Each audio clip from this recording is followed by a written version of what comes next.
Hey guys and gals, Von Baden here with another video for you from Nightmare Creations. I'm going to do my very best to not ramble. I do apologize. Some of my past videos as of recently have left me rambling. So today's video, it's not finished, but it is a very specific, how did I get it this look? And I wanted to cover it. So this video is on rust paint, so stay tuned.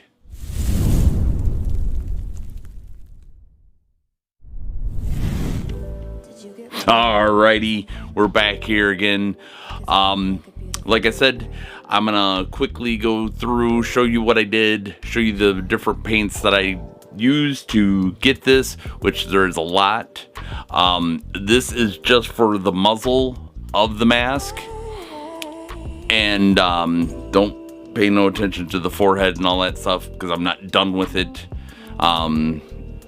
Sometimes you start painting other areas while you're waiting for paint to dry and guns to be done and cleaned out, so you move around quite a bit.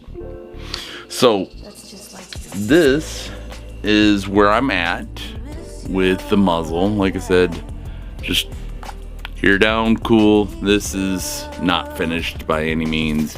I have more to do. I actually have more to do here, but before these paints get so muddled that you can't see any of it, well, not really.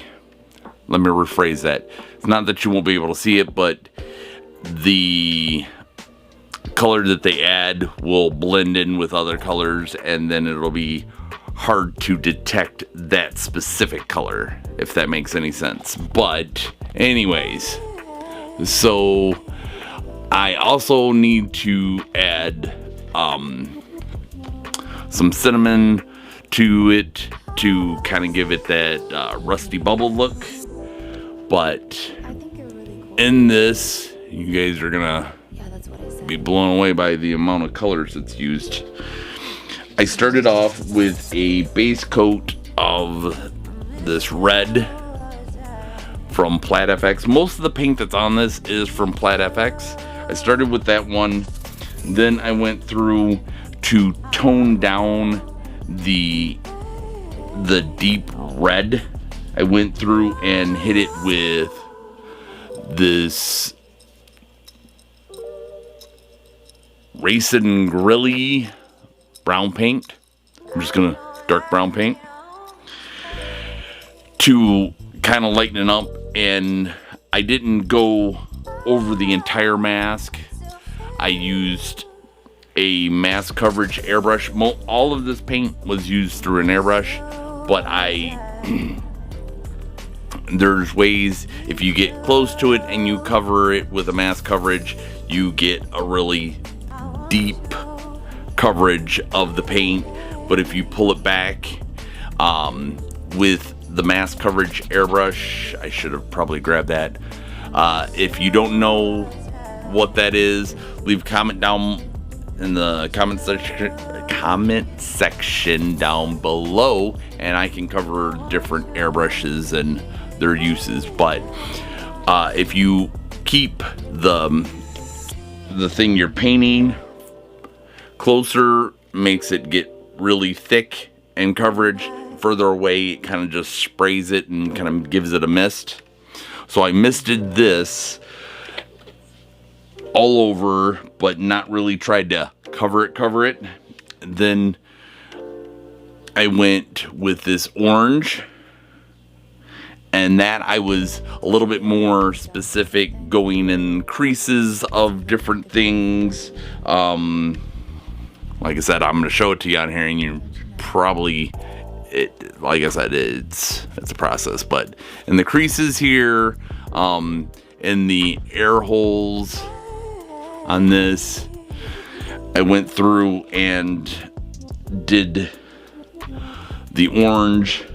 Then to bring it back to a lighter look, I went through, and this is a off-white. It's more of a slatish gray, as you can tell there. And I kind of went over, and that one I went and misted the entire muzzle once again with, to kind of add a different color tone in there.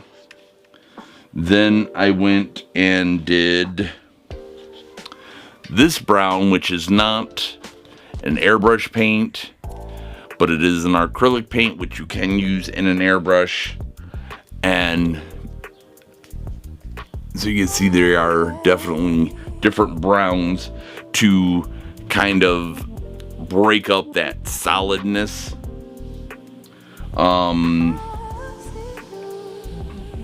I did yellows, and a lot of this I would go back over.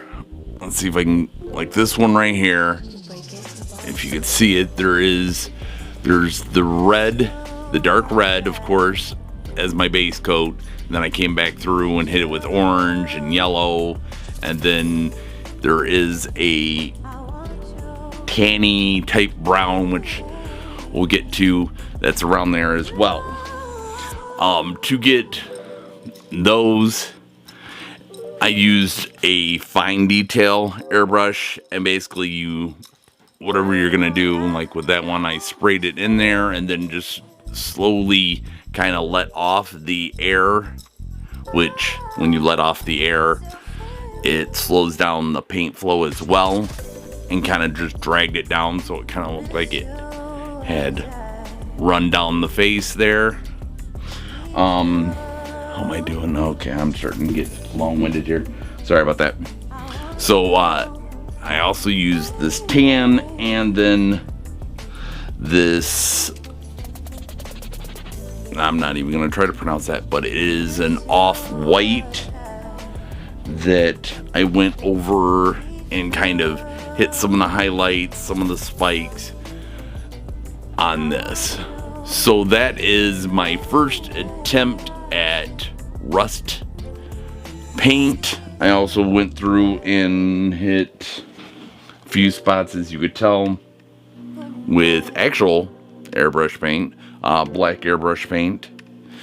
And you can see, let me see if I can find a good one. Okay, like these rivets here, there is roughly three different colors of paint there. There's the red, of course, there's the yellow, the brown, the dark brown, there's a light brown, some of them, and I didn't hit them all the same, you know, to add up a little bit of difference. There's some that are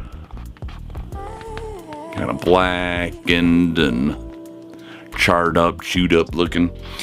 But now that I've done that, when I add the cinnamon paint to it, and I'm gonna wrap this video up, or not cinnamon paint, but when I sprinkle the cinnamon on it to give them those bubbles, it'll blend in with a lot of this paint and give it more of a rusted,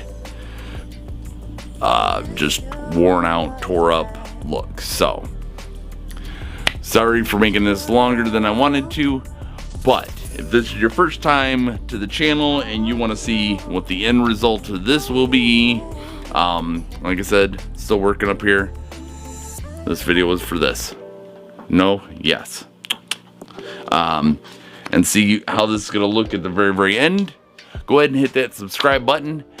And you got any questions, comments, you're curious about what air gun to use for what, leave those in the comment section down below, and I will see all of you on the very next, I don't know what I'm doing with my hands there. I'm air shooting at you or something. We're having a gunfight. I will see you all on the very next video. Had a lot of sugar. Sorry about that. Bye-bye.